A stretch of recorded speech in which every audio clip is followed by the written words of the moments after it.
सरकारी कर्मचारियों के लिए इस वक्त दो बड़ी खबरें चल रही हैं। पहली, 8वें वेतन आयोग के इंतजार की, और दूसरी, उससे पहले फिर क्या महंगाई भत्ता बढ़ सकता है। लेकिन सबसे बड़ा सवाल तो ये है कि अगर नया वेतन आयोग आने वाला है तो क्या सरकार फिर से डीए बढ़ाएगी या फिर कर्मचारियों की उम्मीदों को एक बड़ा झटका लगने वाला है।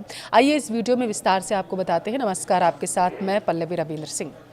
देखिए, अगर आप केंद्रीय कर्मचारी हैं, पेंशनर हैं या आपके परिवार में कोई सरकारी नौकरी करता है तो आज की खबर आपके चेहरे पर मुस्कान ला सकती है, क्योंकि 8वें वेतन आयोग का इंतजार तो अभी जारी है, लेकिन उससे पहले एक और बड़ी राहत मिलने की संभावना जताई जा रही है।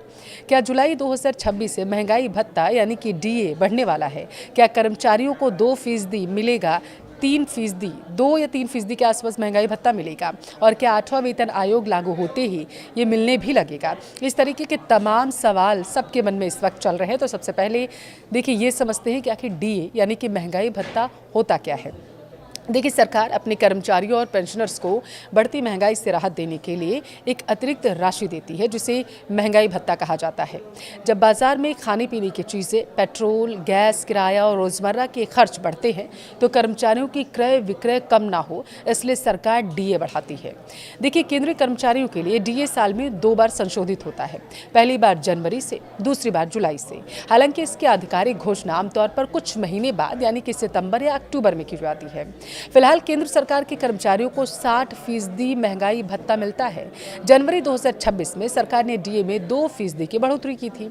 अब माना ये जा रहा था कि एक बार फिर से बढ़ोतरी जो है वो देखने को मिल सकती है, जिसके बाद जब बढ़ोतरी हो चुकी थी तो उसके बाद 58% से बढ़कर 60% हो गया था। अब सभी की नजरें जुलाई 2026 वाले डीए पर टिकी हुई हैं। कर्मचारियों को उम्मीद है कि इस बार भी सरकार महंगाई को देखते हुए डीए में बढ़ोतरी कर सकती है, लेकिन सवाल है कितनी। दरअसल डीए तय करने का आधार होता है सीपीआई IW यानी कि consumer price index for industrial workers. यही आंकड़े बताते हैं कि महंगाई कितनी बढ़ी है।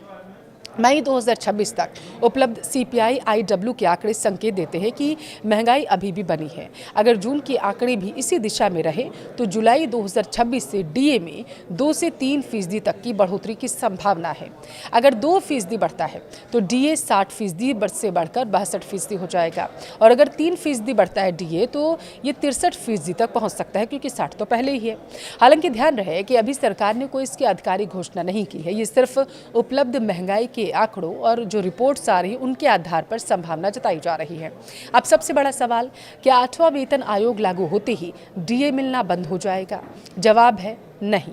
असल में जब नया वेतन आयोग लागू होता है तब तक जो डीए मिल रहा होता है उसे नई बेसिक सैलरी में जोड़ दिया जाता है। इसे डीए मर्जर कहते हैं। इसके बाद नई बेसिक सैलरी के आधार पर फिर से डीए की गणना जो है वो की जाती है।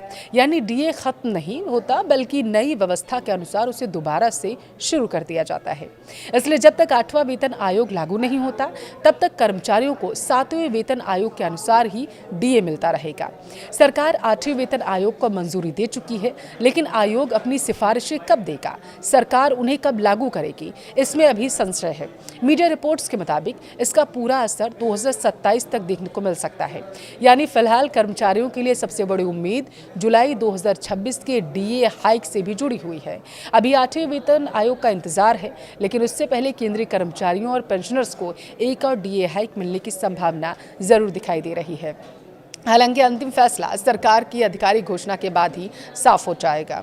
आप क्या सोचते हैं, इस बार डीए 2% बढ़ेगा या 3%? अपनी राय कमेंट में ज़रूर दें।